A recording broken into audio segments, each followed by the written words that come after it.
এক ইহুদি কিশোর বিষ্ণু ইসলামের খেদমত করতে, ইহুদি ছেলে আমার নবীর খেদমত করতো, তারা ছিল নবীর প্রতিবেশী।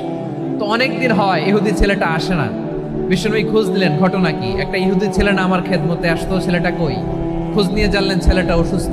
বিষ্ণু ইসলাম ওই ইহুদির বাড়িতে চলে গেলেন ওই ছেলেটাকে দেখা করার জন্য, ভিজিট করার জন্য। সুবহানাল্লাহ পড়বেন না?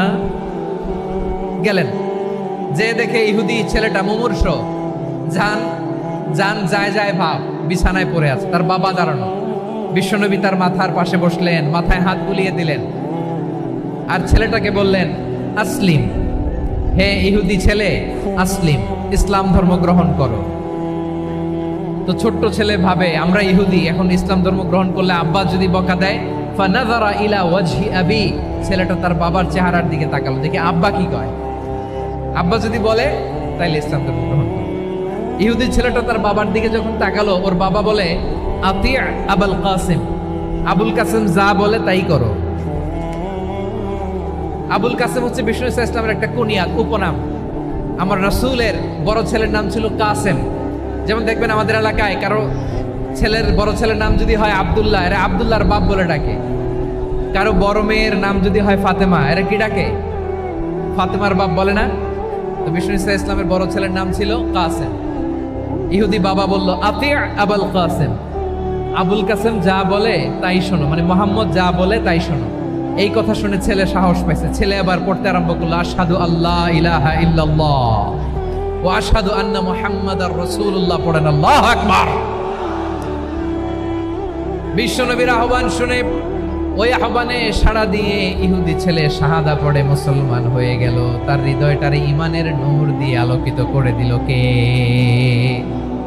প্রিয় ভাইরা, এবার রাসূল সাল্লাল্লাহু আলাইহি ওয়াসাল্লাম বের হয়ে আসলেন ঘর থেকে, আর বললেন, আলহামদুলিল্লাহিল্লাযী আনকাযাহু মিনান নার, প্রশংসা সে আল্লাহর, যে আল্লাহ জাহান্নামে চলে যাচ্ছিল প্রায় এমন একটা লোককে মুহূর্তের মধ্যে কালিমায়ে শাহাদাতের বদৌলতে জান্নাতি বানায় দিলেন। আওয়াজ করে পড়েন সুবহানাল্লাহ। এই হাদিস থেকে আমরা কি শিখলাম? What is the moral of the story? এক নম্বর স্টোরি হলো, প্রতিবেশী ইহুদি হোক হিন্দু হোক, যাবেন, সুসম্পর্ক রাখবেন, উপহার দিবেন, বিপদে পাশে দাঁড়াবেন, তাইলেই তো আপনাদের প্রতি, মুসলমানদের প্রতি তারা আকৃষ্ট হবে, ঠিক কিনা বলেন? আপনি যদি হিন্দুদের সাথে বৌদ্ধদের সাথে নাই মিশেন, নাস্তিকের কাছে নাই যান, তো ইসলামের সৌন্দর্যটা ওরা বুঝবে কেমনে? আমার অনেক হিন্দু পরিচিত ভাই আছে, ওরা আমাদের ইফতারির প্রোগ্রামে এসে একসাথে ইফতারি করে। অনেক মদখোর আমার সাথে বসে একসাথে ডিনার করে, হাফ প্যান্ট পরা, গলায় স্বর্ণের চেইন, হাতে স্বর্ণের ব্রেসলেট, আইসা আমার সাথে ডিনার করছে, আছে এরকম। গাঁজাখোর, আমি বলে, আসো, welcome, welcome to my dinner, আসো বসো।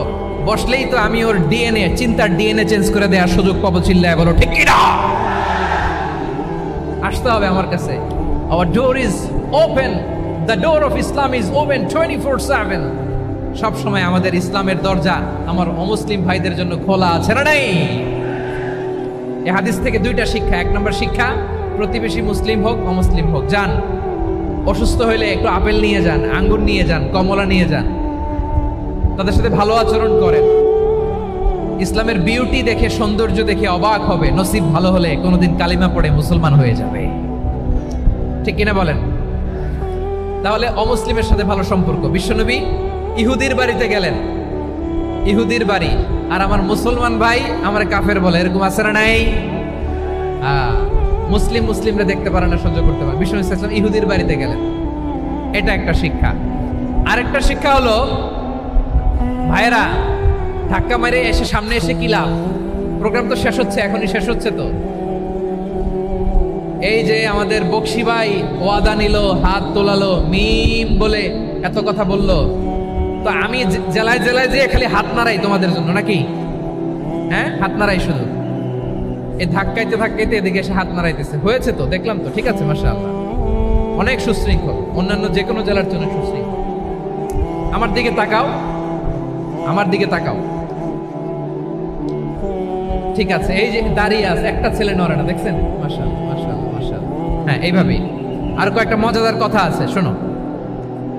এই হাদিস থেকে আমাদের শিক্ষা হলো, আমার প্রতিবেশী যেই ধর্মের হোক আমি সম্পর্ক রাখবো, অসুস্থ হলে যাব, কি বলেন?